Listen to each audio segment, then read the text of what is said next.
안녕하세요. 티노트입니다. 지금 테슬라, 정말 거센 폭풍의 한가운데에 서 있다고 해도 과언이 아닌데요. 오늘은 바로 이 폭풍 속에서 테슬라가 어떤 미래를 그려나가고 있는지 그 큰 그림을 한번 같이 들여다보겠습니다.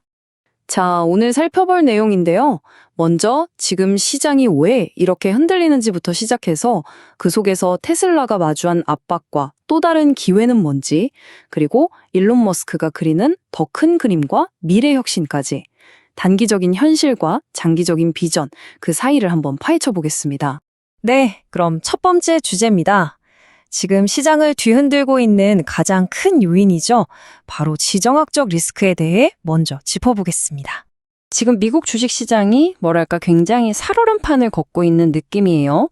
가장 큰 이유가 바로 지정학적 긴장, 그리고 그로 인한 유가 변동성 때문인데요. 여기 타임라인을 한번 보세요. 중동 관련해서 긴장이 높아지니까 유가가 바로 오르죠. 그럼 기술주 중심의 나스닥은 또 바로 떨어집니다. 이 둘이 거의 시소처럼 움직이고 있는 거예요. 그만큼 지금 시장이 외부 변수에 얼마나 민감하게 반응하는지 정말 명확하게 보여주는 대목이죠. 자, 그럼 이런 전체적인 시장 분위기 속에서 테슬라는 과연 어떨까요? 지금 시장 심리가 극도의 공포라고들 하는데 이런 상황이 테슬라에게는 어떤 압박이 되고 또 어떤 기회가 될 수 있는지 한번 들여다보겠습니다. 시장의 불안감이 어느 정도냐면 이 공포와 탐욕 지수가 무려 18까지 떨어졌습니다. 이게 뭘 의미하냐면 시장이 말 그대로 극도의 공포 상태에 빠졌다는 신호예요. 근데 이 극도의 공포라는 게 또 다르게 보면 어떨까요? 워렌 버핏이 이런 말을 했죠. 남들이 두려워할 때 탐욕스러워져라. 네, 바로 이 지점이 역사적으로 보면요. 오히려 장기 투자자들한테는 절호의 매수 찬스, 그러니까 일종의 박앤세일 기간으로 여겨져 왔다는 겁니다. 모두가 비관적일 때 진짜 가치를 볼 수 있는 기회라는 거죠. 자, 이렇게 단기적인 시장의 공포 분위기 속에서 일론 머스크는 과연 어떤 큰 그림을 그리고 있을까요? 여기서 바로 스페이스X IPO라는 아주 흥미로운 카드가 등장합니다. 이건 단순히 회사 하나를 상장시키는 것 이상의 의미가 있어요. 요즘 가장 뜨거운 소문 중 하나가 바로 이 스페이스X IPO잖아요. 그런데 정말 놀라운 건 만약 상장을 한다면 개인 투자자들에게 무려 30%의 물량을 배정할 거라는 이야기입니다.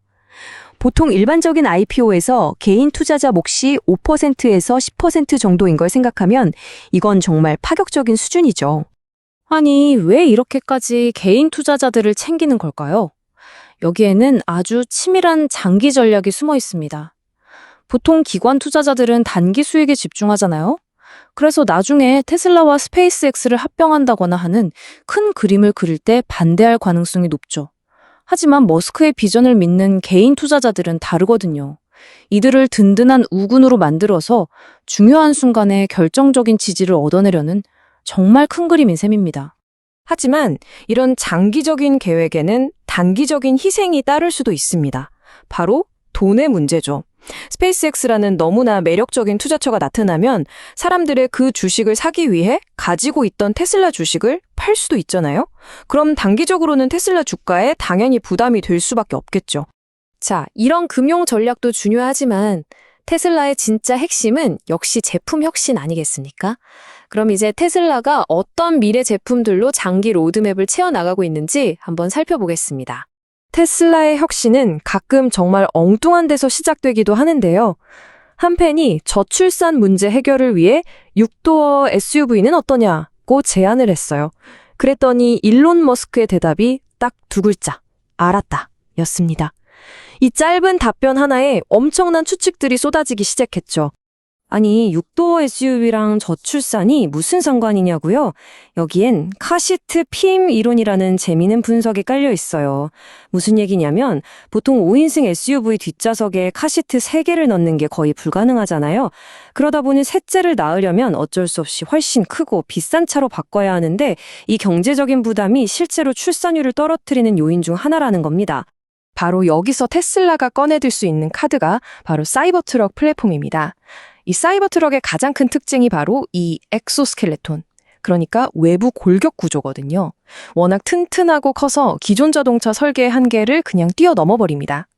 이걸 활용하면 각 열마다 문이 달린 진짜 3열을 편하게 쓸 수 있는 혁신적인 6도어 SUV를 만드는 게 가능하다는 거죠.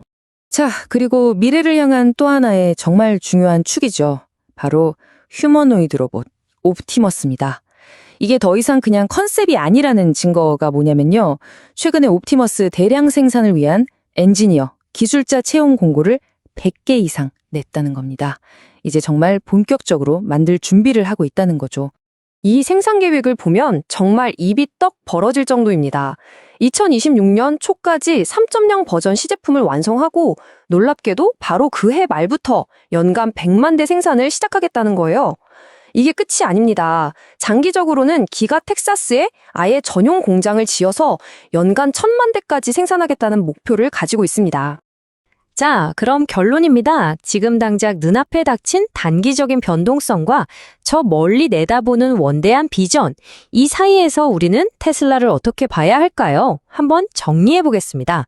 이 질문에 대한 힌트를 얻으려면 먼저 경쟁자들을 한번 돌아볼 필요가 있어요. 한때 테슬라 킬러라고 불렸던 회사들 혹시 기억나시나요? 피스커, 패러데이 퓨처, 심지어 소니랑 혼다가 손잡고 만든 아필라까지. 이 야심찼던 프로젝트들이 지금 다 어떻게 됐죠? 결국 대량 생산이라는 거대한 벽을 넘지 못하고 대부분 역사 속으로 사라졌습니다. 하지만 테슬라의 리스크가 경쟁사에만 있는 건 아니죠. 일론 머스크 개인을 향한 법적, 정치적 압박도 정말 만만치 않습니다. 특히 최근에 있었던 한 재판은 굉장히 상징적인데요.